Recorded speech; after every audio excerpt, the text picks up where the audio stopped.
Now up next, we have some 2024 little looks into the future. These are just 3 predictions, little mystic looks. Doesn't necessarily like big like, Leicester are going to get re-promoted and win the league situations. It's just 3 slightly left field. You can choose how left field you go. Predictions for next year. So my first one is I think Scotland are going to make the quarterfinals minimum of the Euros next summer. I trust them. What's their group? They've got a tough group. They have got a tough group. In their group, they've got Germany, which obviously the World Cup's being held in Germany. It's not going to be an easy situation for Scotland by any stretch of the imagination. They've got Hungary, who in the last Euros did make things difficult. It's, again, not going to be an easy draw. I'm not saying that by any stretch of the imagination. They've got Switzerland, another tricky team. But I just felt the way that they've performed, obviously you can't talk too much in the qualifiers, the way they've performed in the last year, year and a half, Scotland just looked really good. You look at a lot of the performers in the Premier League at the moment, there's a lot of Scottish in there as well. I think they have a very, very good chance of doing well in that group. For me, if you're going Scotland, the most likely are Switzerland than Scotland, because Germany have not shown anything. You're saying Germany's been knocked out in home Euros? Yeah. Maybe that's my 2024 prediction. That's a big... So together we're saying Scotland and Switzerland to go through? I think so. Switzerland just always end up through, don't they? But they've got a very solid side. They've got obviously Xhaka, they've got the likes of Mbolo, Shaqiri, Shah, who's been immense for Newcastle recently, Jan Sommer in goal. They've just got a very solid team now. I think Switzerland, for me, is the one banker in that group to go through, if I'm being honest. I think they'll go through top. Then really? For me, it's Scotland, Germany, Hungary for second. But then in Group B, you've got Spain, Croatia, Italy, Albania, which is where that group will end up filtering through to. So it's an interesting one there. Or if you look at England, if we're going into Euros chat, you've got England, Slovenia, Denmark, Serbia, and England. And not so many people like England go through. But then you look at Group D, who they'll be placed up against. You've got Netherlands, Austria, France, and then whoever wins the is that how it the works? Playoff winner parfait. Yeah, because it's A against B, C against D. That's not good news. E against F, is it not? Oh, then you've got best first place thrown in as well. Is it not a draw? So in the knockouts, you've got 2A against 2B. You've got top in Group A against second in Group C. You've got first in Group C against third of the best third of D, E, and F. First in B against third of A, D, and F. You've got second in D against second in E. So England, if they came first, they're in C, aren't they? They're in C. Yes. So it'd be best third of D, E, and F. Yeah, so they're playing a third place team. Yeah, that's good. That's a very good draw. Yeah, that's a very good draw for England. They'd have either, realistically, it'll probably be, we'll say we don't know that, so Austria, Belgium, Slovakia, Romania, B, or Czech Republic. Probably Czech Republic. Turkey, Portugal, Czechia, playoff C. So there's a winnable draw there for England. But you look at Scotland. So if Scotland finished second, as we're discussing there, in A, 2A, 2B, you'd imagine Spain would finish sixth. That's Croatia, Italy, or Albania. I don't think Italy are going to do anything. For me, it's Spain and Croatia. Scotland have a chance. Croatia are sort of aging out. That's what I'm saying. They'll qualify. Yeah. I think they'll get through that group. For me, Italy, I think nothing special. Scotland have a very good chance in that group. I think for me, it's Switzerland top and Scotland second. Yeah, I'd have to agree with you there. Yeah, I'd have to agree there. Any other predictions for the year, Kiz? For the year, I did have a thought, and now we've gone into yours.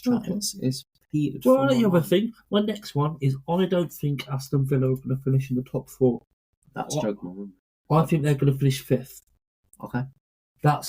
And it bleeds into what I was saying earlier on about Unai Emery and where he is typically best placed, his typical runs. I think what Aston Villa have done at the moment is fantastic. They have played brilliant football.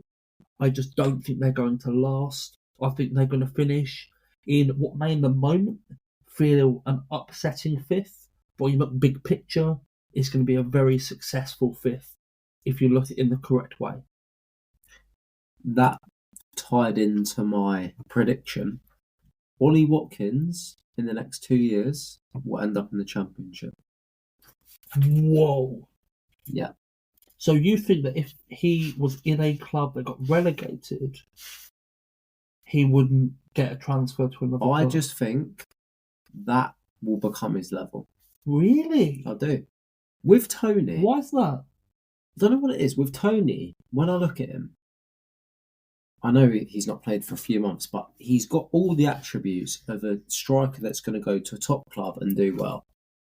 For Watkins, I don't know what it is about him, but I don't feel he has that know-how. The instinct.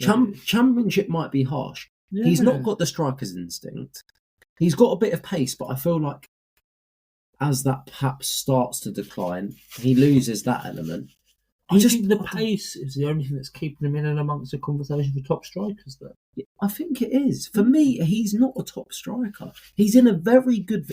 Villa are massively overperforming. When they, in all respect to Villa, when they drop back down to their level, of course, he is going to look what he is, which is an average striker. Do you not think that teams will look at it as a player, if they drop back down to, like, say, a mid-table team, or even a 5th to 8th place team, do you not think they'll look at it as a player that was outperforming his team rather than the team outperforming the players, and a big team will come in for him? For me, maybe 2 years was harsh, but I think he'll end up dropping down. He'll then, if Villa carry on doing decent European spots, he'll go to a smaller team. They'll end up getting relegated, and he'll end up in the Championship. You can't see like a Chelsea or a Man United, or one of those sort of bigger clubs at a more uneven keel come in for him. I don't know what it is. He just doesn't have. I don't know. I can't. Would you just say it? He doesn't have it. I don't know what it is, but he doesn't have it. Really? He can score the odd goal, but it's like a little burst of pace. And for me, with Watkins, most of his finishes, he hits it and hopes it goes in.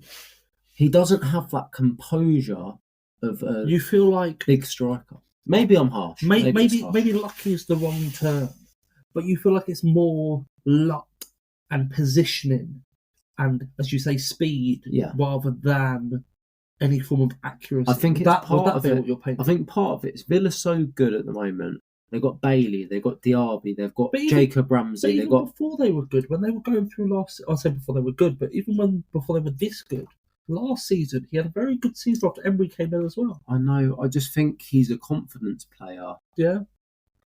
He could prove me wrong, but for me, he's not a top player. Like if he went to any of the top 6, like obviously Villa, I know they're currently third. So when we say top 6, so you're talking Arsenal, Chelsea, United, City, Liverpool, Spurs. Yes. Okay. If he went to any of them, I think he'd flop. You think he'd flop at Spurs? Yes. I think of any of those teams, I think he would. I think he'd be best suited for Spurs. I think he'd be Richarlison 2.0. Really? Yeah. That's a really interesting point, Kiz. I don't agree with you. I don't think many would, but for me, it's a really interesting point you put. That's the thing.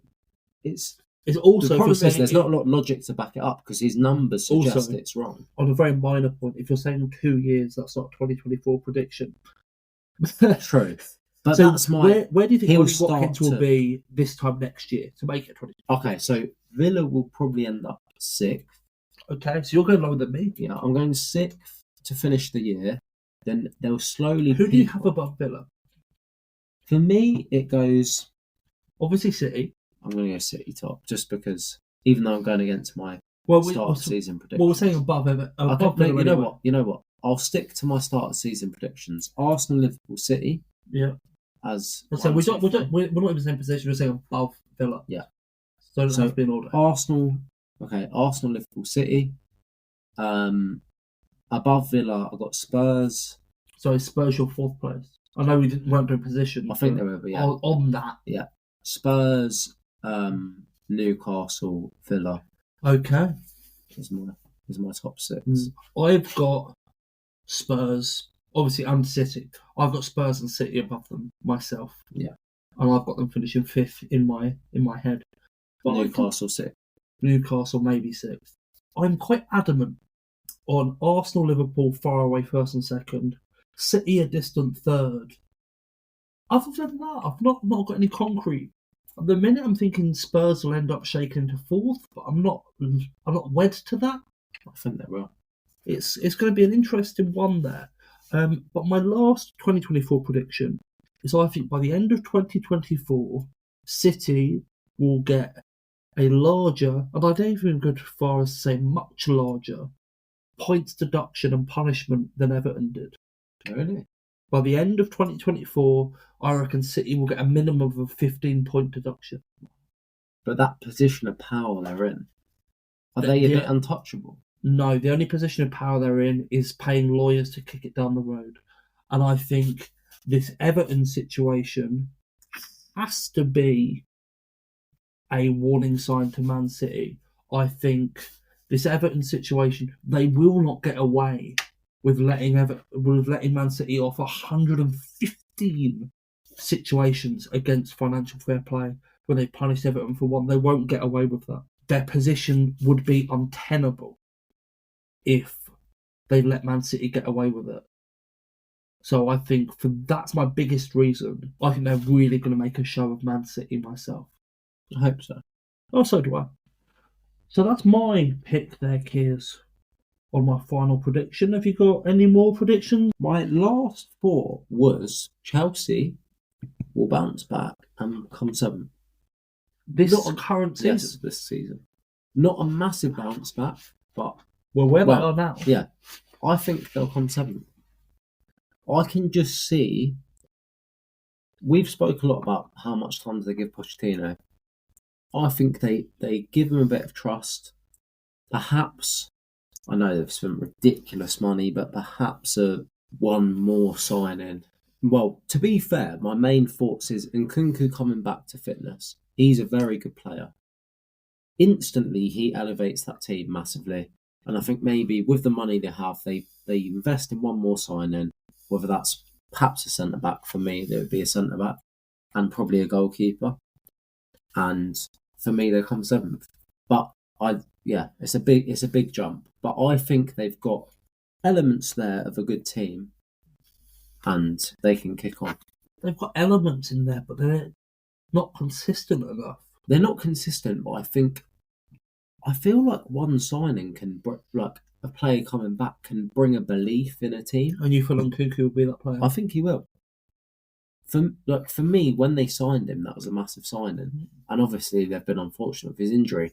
One player doesn't make a team. But one player can boost a team. It can boost them. I think Chelsea, with a bit of confidence in them, is a different team. Because the likes of, I know we've said about Madrid, but Mudryk, Enzo, Casido, they're good players. We've seen them be good players. There's definitely an element of confidence there. Yeah. Well, it's like in any position in football. An element of confidence. They get a few wins, and then it's a different team. Yeah, we'll see how the season plays out. We've got a few predictions there for the season and for the year in general, and we'll see what happens. But before we delve into the bracket, there is, talking of predictions and talking of situations that have happened across the year and points-based things, drink we had. That I guess we're going to have to sit back and, well, you, the listener, are going to enjoy. I don't think I'm going to enjoy this. Enjoy it massively. So I see a big jar in front of me. Any regular listener will know that since early September, as you hear Kieran pulling his chair away to go and get some equipment, since early September, myself and Kieran have been tracking every game and competition we do towards Christmas in order to result in a loser's forfeit. So we have 7 points for Kieran, where he won the quiz in episode 9. He won sudden death in episode 12. He won the quiz again in episode 15. He won Who's That in episode 16. And most importantly, he has won our 3 overall competitions he has won the predictions tracker since the start of the pod. He has won FPL, since the start of the season. And he has won our pre-season predictions as based on who myself and Kieran guessed would be winning the league and subsequent positions at the start of the season. Kieran has 4 predictions spot on, and the 4 prediction he's 1 position out, whereas I am 1 prediction spot on and 1 prediction. 2 predictions spot on, I've just found out, 2 predictions spot on and 1 prediction within a position in and out. And then I myself, I won sudden death in episode 16, I won a quiz in episode 19, so my ball knowledge has been an embarrassment, and I can only apologise to all involved, resulting in a Christmas scoreline of 7-2.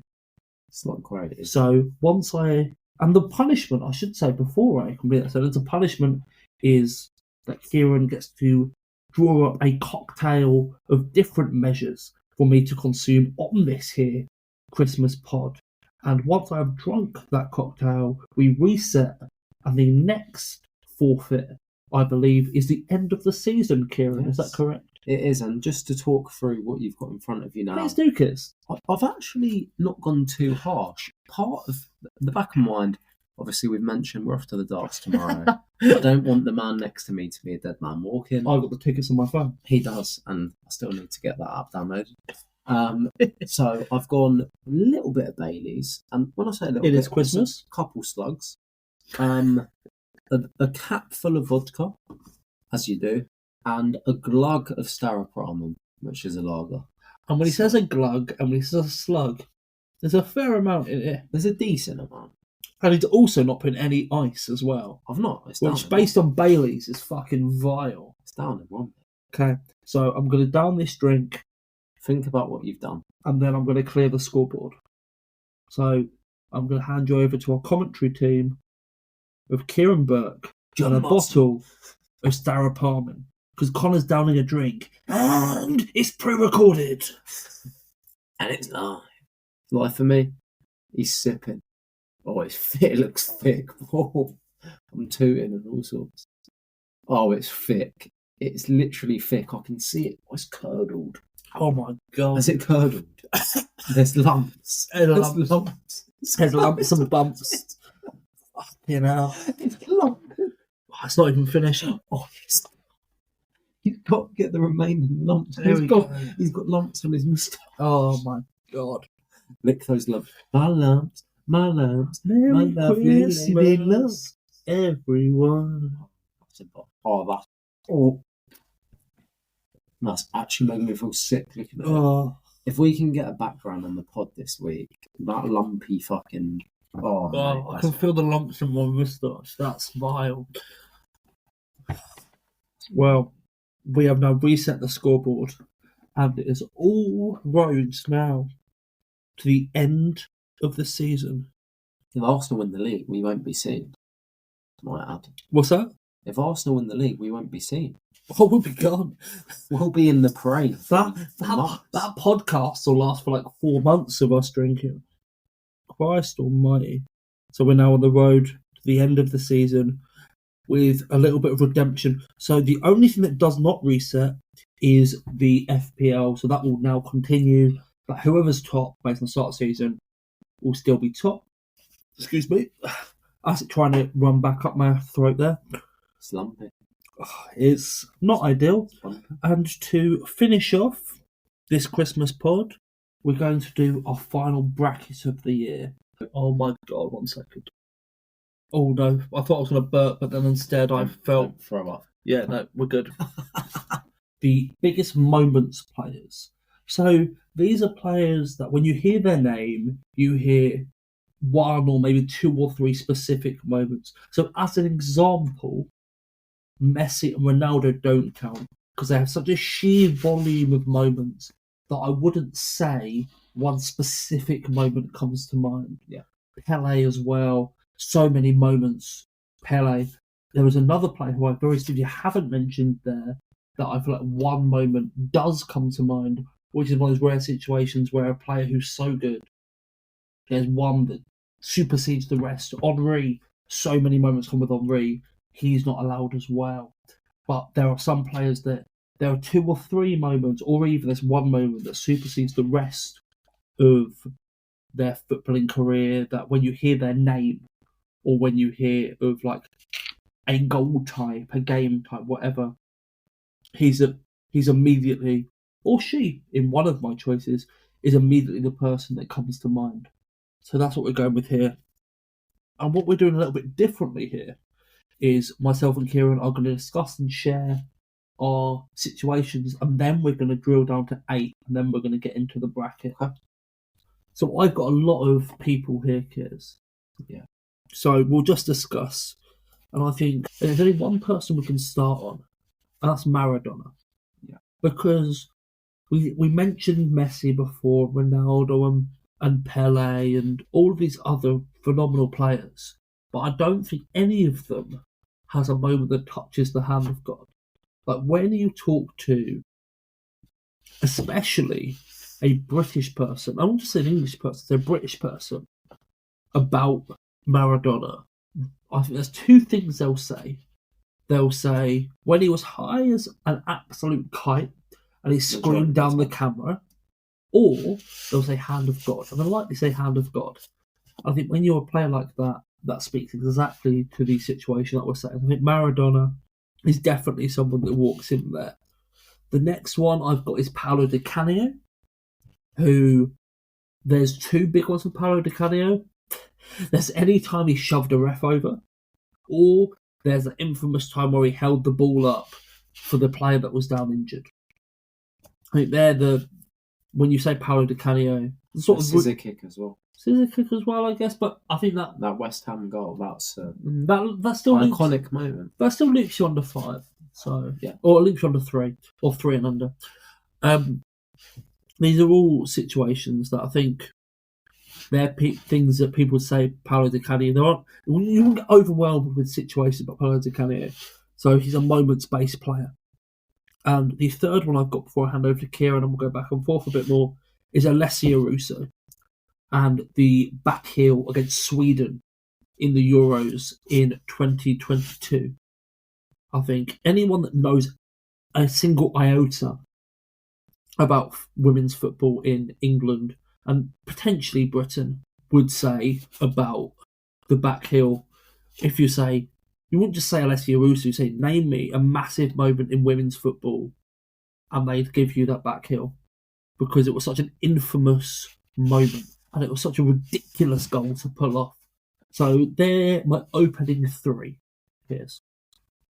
So my top moment, which I think would be most fans of the Premier League's top moment, is Aguero. Oh, God. Yeah. Well, I should say Aguero. Unbelievable. We cannot replace him. Do I need to say any more? And then they went and got Haaland. Do I need to say any more, though? Like, that moment v QPR, that season, winning the title in the 4th or 5th minute, the Joey Barton fucking rampage, dare we even say his name? Fuck that guy. United v, I think it was Sunderland that day, where they literally narrowly clung on for a win, thinking that was getting them over the line. And then Dzeko scoring in the equaliser, and Aguero. Unbelievable. It gives you goosebumps. Still, if I watch that game, that moment, it gives me goosebumps. As good as he is, can you name another Aguero moment that even has a single iota of level that moment has? Well, the other one name I've got on my list that even comes close is Dini. Oh no, I mean another Aguero moment. He doesn't really have another iconic moment. No, he doesn't. No. So that's why he works so well for this situation. I'm saying, but for like a single moment, Dini, that moment for Watford. Where were you in that, kids? You know full well where I was. We were both at the Saracens game. Was it half time or just before kickoff? Before kickoff.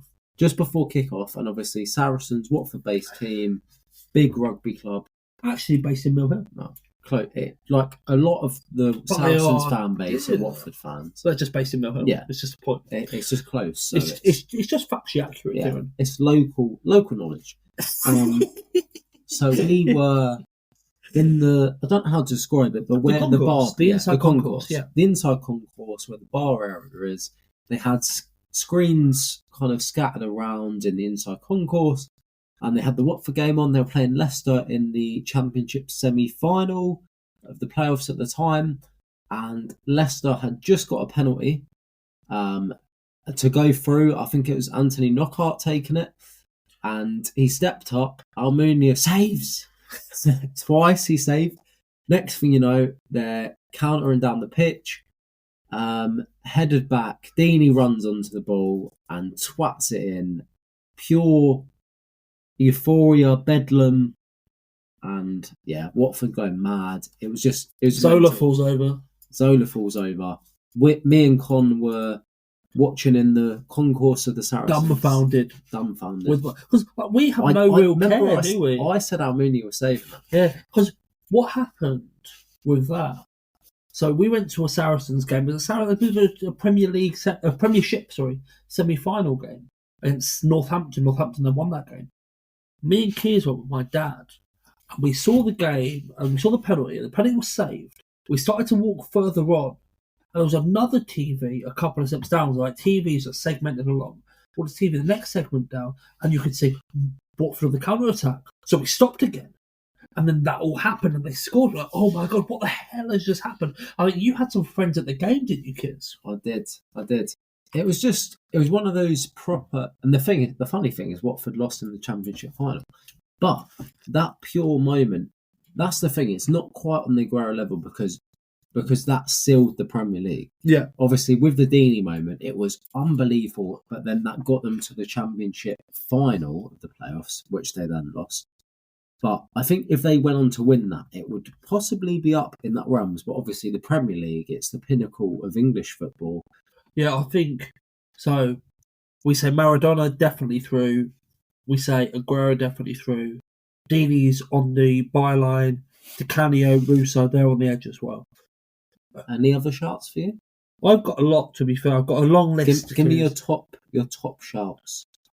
Oh, I can't quite give you a top because I've got a lot. We discussed him previously. I've got Reece Nelson against Bournemouth. Yeah.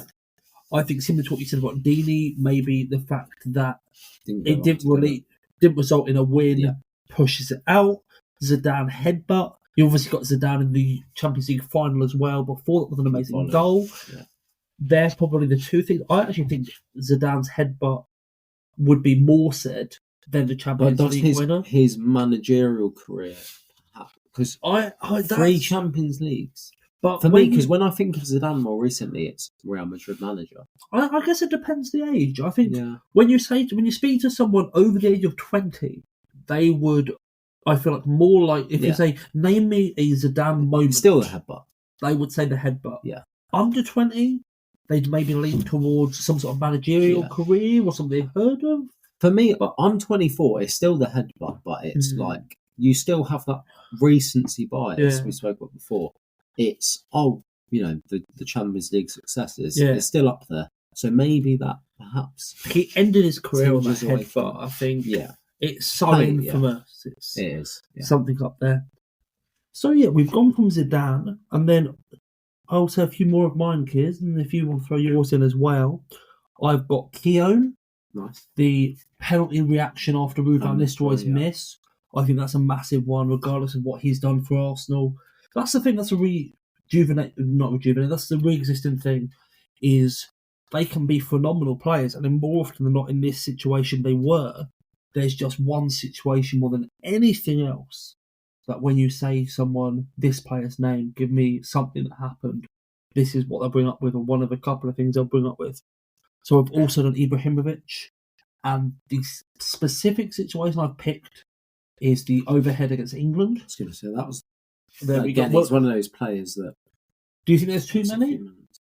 Well, obviously with his Champions League career, the goal for PSG from like 50 yards out. Yeah, he's got a few. To be fair, would you say it's took too many to avoid? I think he's probably on that level. Yeah. Yeah, I'd personally make the argument, but we've got too many to drill back, so I'd understand that. Balotelli, and for me, it's why always me combined with the fireworks situation. Yeah, I guess you could also make the argument for being involved in that Aguero situation, but you'd say Aguero's the front runner for that. Yeah. So for me, I've got a couple more, but if you want to share some of yours. I've got a few for me. So Nigel de Jong, I've got in there. I think the karate kick in the World Cup final. For me, that obviously had a decent career of Man City, but that's the big moment for me. Of course. You think he fucking karate kicked the shit out of someone. Yeah, that's what you'd say. Welbeck, I think it's possibly a more Arsenal fan's point of view, but if you said Welbeck to any Arsenal fan, they say that goal v Leicester in 2016 or 17. Yeah. 17. We thought we were in the league. We didn't, but we did think we were going to win it at the time. Would you not group that in with the Deeney situation? Yeah, I think so. It's definitely tainted by the fact we didn't go on to win it. But for Arsenal fans, that moment, it was 1-1 against Leicester, 90th minute. Welbeck scores that goal. Yeah. We think we're winning it. And you get carried away as a fan, of course you do. So for me, the next one, I've got a bit further back. I've gone Jeff Hurst. Okay.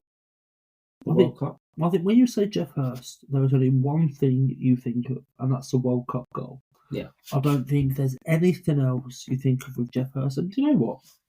That's a pretty good one thing to think of. But in terms of moments, you don't get more than winning a World Cup. Yeah, there's a few moments we've had with players where it's not quite a World Cup level. So I think to be remembered by a winning World Cup, is always a good thing. Yeah, we've said a few where they've not continued in their competitions, and I think to win a World Cup, I think that gets you straight up there. So up next, did I say Mertesacker? You didn't say Mertesacker, so what's your Mertesacker choice? So obviously a player that he's had a few moments with Arsenal, but for Arsenal fans, that FA Cup final for Diego Costa, where he'd been injured all season and he's barely kicked a ball all season, and he's just come in to an FA Cup final and just absolutely bossed it in the defence. For me, for me, that is the Mertesacker moment. I think if you talk about moments for players, that one moment for me is you remember Mertesacker winning that FA Cup and that unbelievable performance where he'd been out all season and just come in and just slotted. But would you place him above the other players we've spoken about in this list? No. I'd agree with that. So I've got a few more. I know that Mertesacker's last in your selections, isn't it? Yeah. So I've got a few more. I've got John Terry. In particular, it's two negatives, but in particular, him missing that penalty. The slip in the Champions League final. Okay. And him changing into full kit against Bayern Munich. Yeah. I think for Terry, though... And the other one I'd maybe say is him getting knocked out by Diaby. For me, it goes back into that a good player, there's too many moments debate. Is there too many positives? Because, with Terry, throwing his head in front of the ball whilst he's already laying on the floor for England, winning trophies for Chelsea, but is that winning Prem's Champions League. Noticeable moments? For me, it is. For me, it's Premier Leagues under Mourinho, Champions Leagues before the slip. It's not about just winning trophies. It's about actual physical moments. But I think there's moments for Terry. Which ones? So it's hard to say to pinpoint moments. For me, when you said the question, when you said Terry, my first thought was him when he's on the floor for England and he throws himself in front of the ball with his head when he's already on the floor. That's when I think of Terry. That's my instant moment for him. The slip's iconic as well, and the kit thing. But I feel like there's other moments, and I feel like there's perhaps Arsenal bias there because for a Chelsea fan, they'd probably give you 102 moments. Do you know what, kids? That is, I think when you flip it around like that, I think that's fair enough. I think you are. Well, that's kind of our point, though. Yeah. Because you say it's Arsenal bias, it's non-Chelsea bias. We make these points from a situation of we have no positive attachment to Terry. And that's kind of the wider point we're trying to make is cheating with Rainbridge's wife. Well, that's probably another one. These are moments where us as football fans, if you say John Terry's name, There are very specific situations you associate with them. And that's the same with the other players that we've said. When you say to a football fan, Maradona, there's likely one thing that's going to come to mind. When you say to a football fan, Paolo Di Canio, there's one subsection of things that are going to come to mind. If you say to a football fan, Alessio Russo, there is one thing that's going to come to mind likely. I think Terry the same. I disagree just because the iconic nature of Terry at Chelsea, winning Champions Leagues, winning Premier Leagues. Yeah. But we'll see. When we come on to reflect our final eight, we'll see where that lands. My next one is Higuaita, the Colombian goalkeeper with the scorpion kick. Yeah. Who I think that goes without saying. Same with my next person, Panenka. I think that goes without saying. The 1976 Euros, there's a penalty shootout final, and he steps up and does that.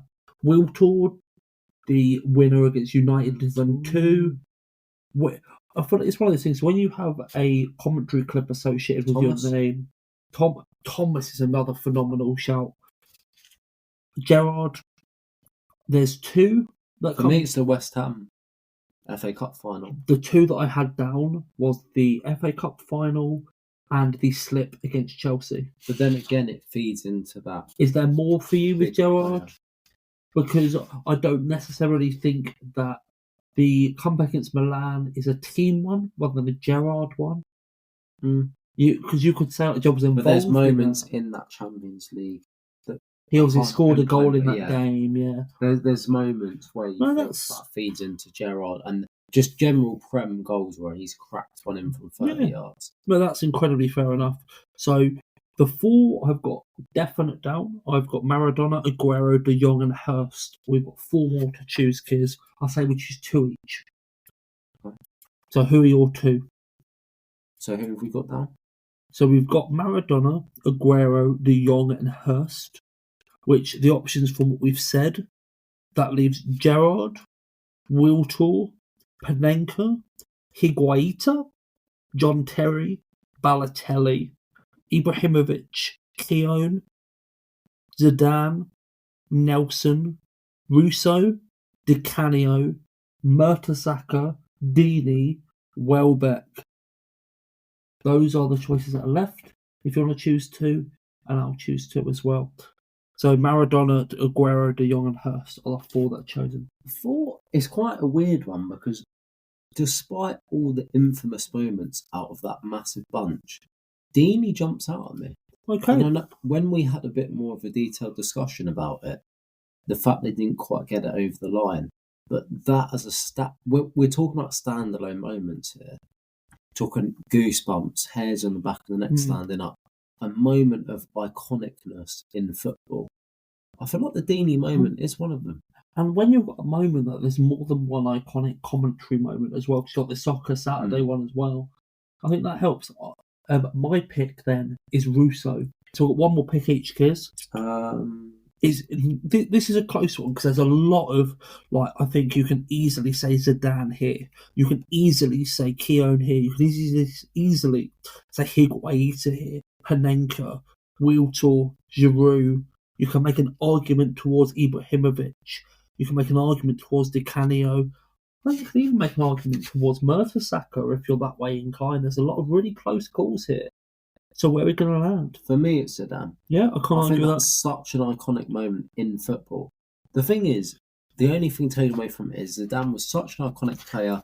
You've got that Champions League final goal v Bayer Leverkusen. But we said 5 or less, 3 or less. But the headbutt, so that, on the playground, I remember at school, you'd pretend to do a headbutt at someone and say Zidane, Zidane. It was going back to the whole going back to doing a volley and saying Gerrard or something. And it's been that way to now. People have, how old are you then, Kiz? 7. So I'd say you, maybe the year below you, that kind of age, upwards. When you see a headbutt, that's what you think of. That screams an important situation, important game, an important moment, an important goal. Is if kids onwards are replicating that. That's the thing. I think that's a very good point with Zidane. I can't argue at all with Zidane. And there's a lot of really, really big moments for me to choose from here.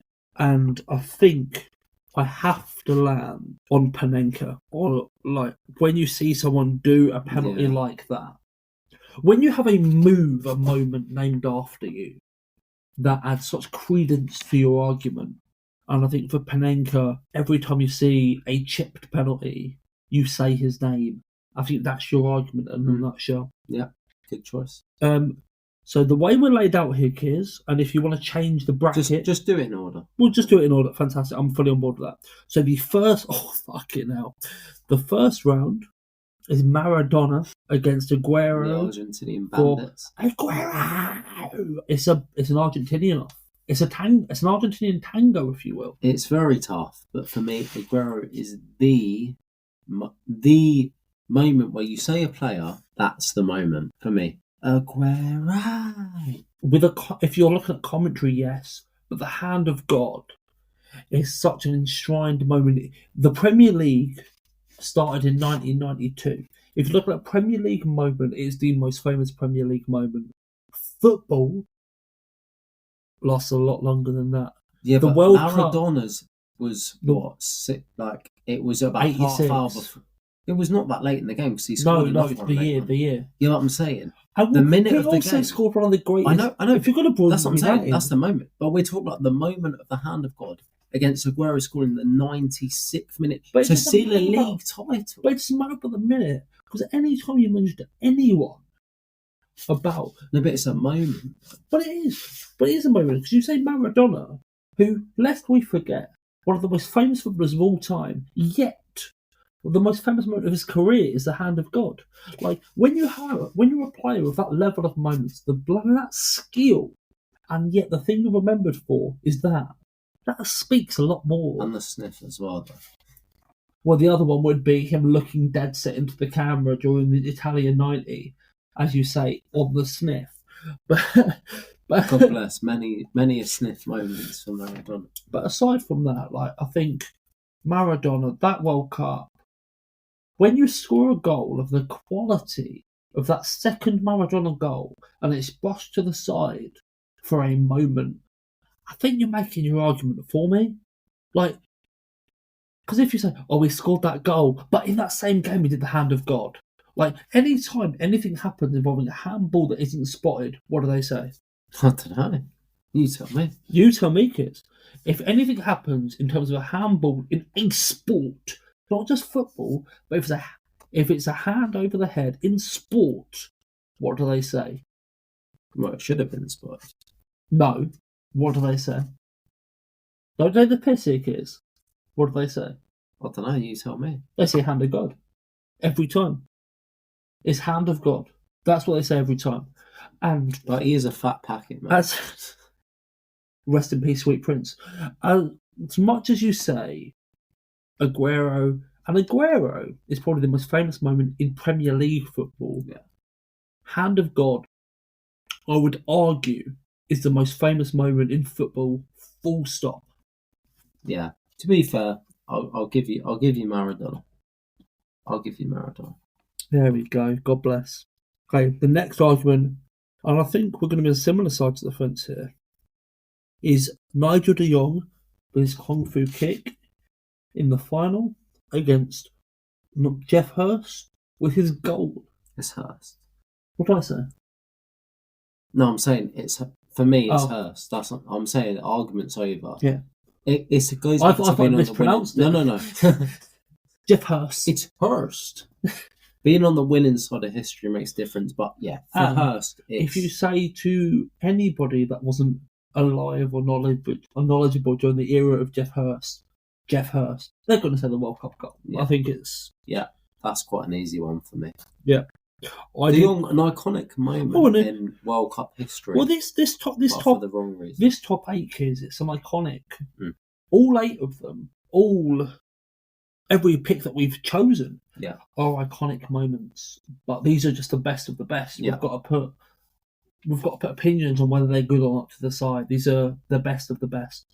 Talking the best of the best, Troy Deeney against Leicester in one of, I would say, the most iconic moments in the Championship playoffs, against Russo versus Sweden in the most iconic moment in English women's football. Full stop. So this for me is another really tight contest.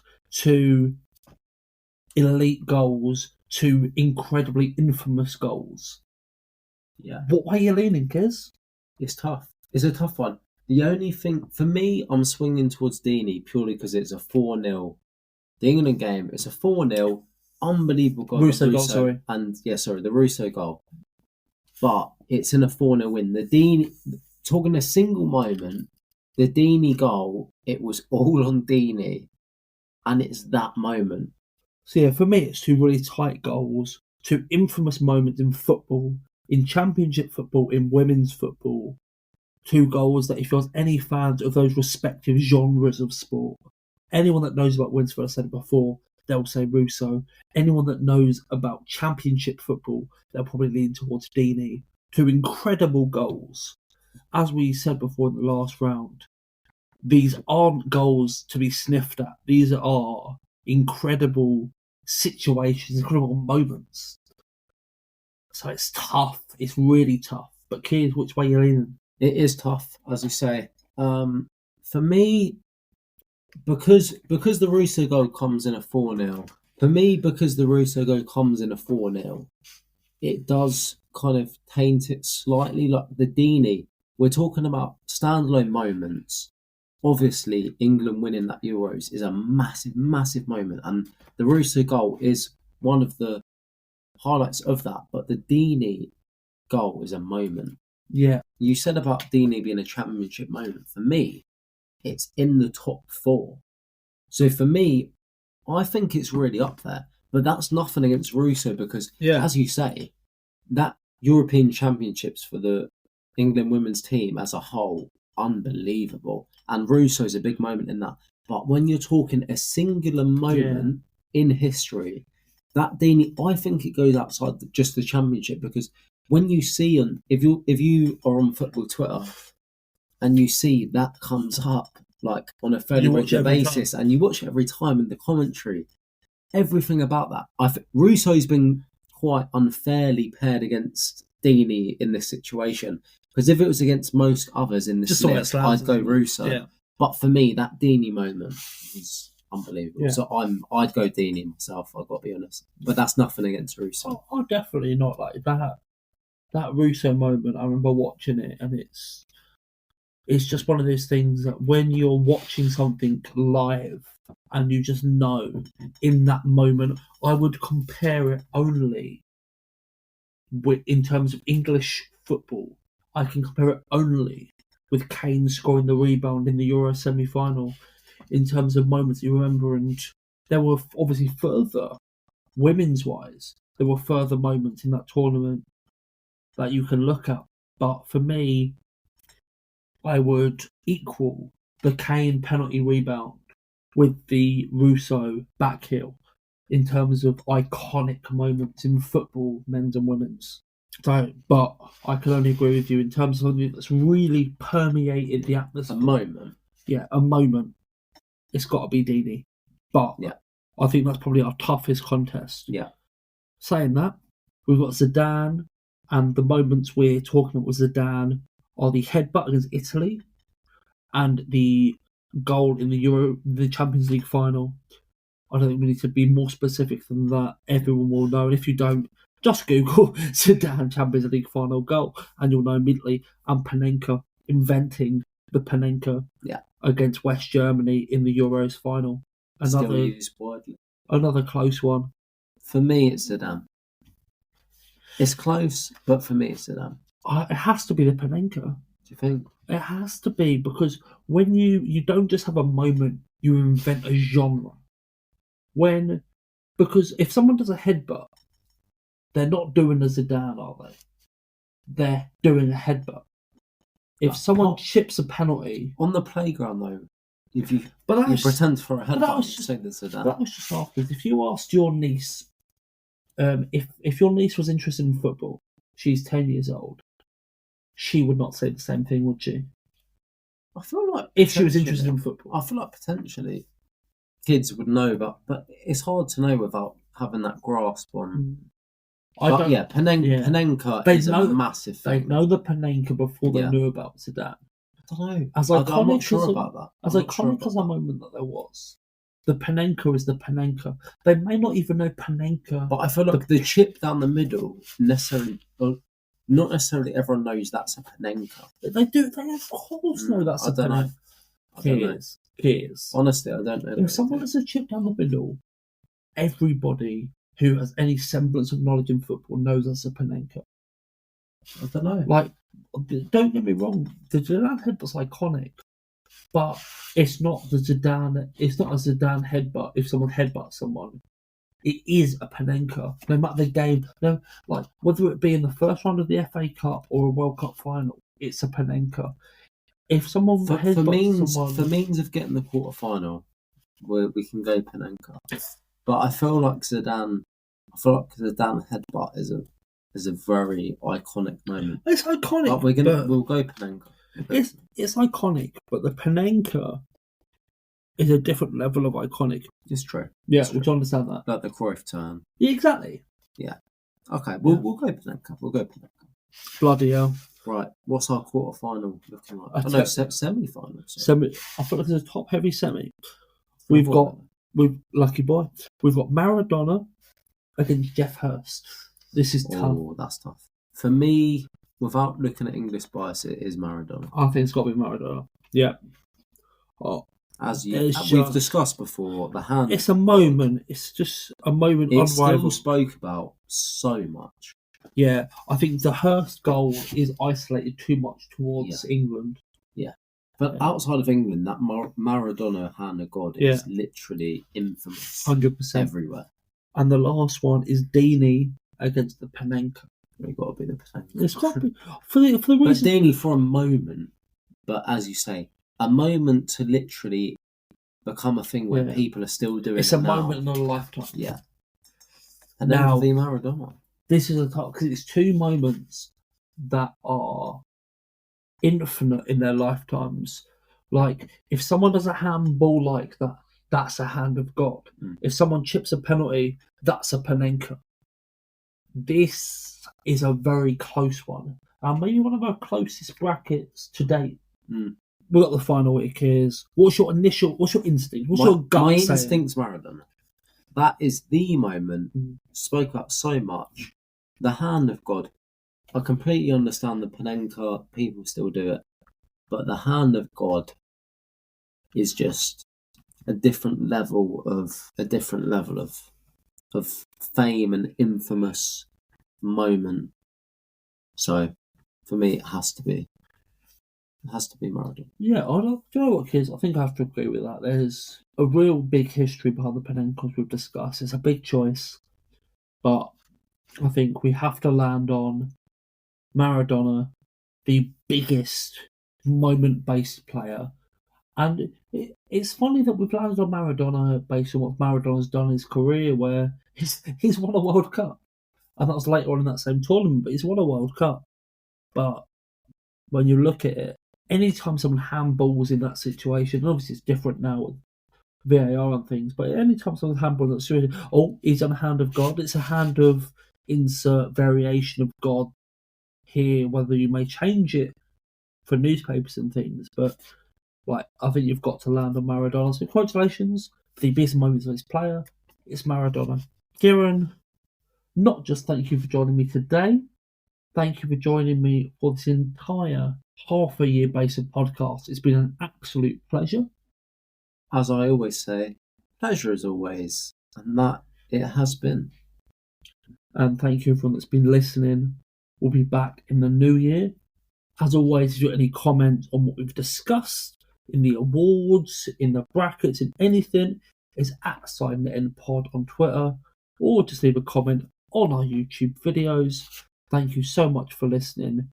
Have an excellent Christmas, an even better New Year, and goodbye. Thank you much.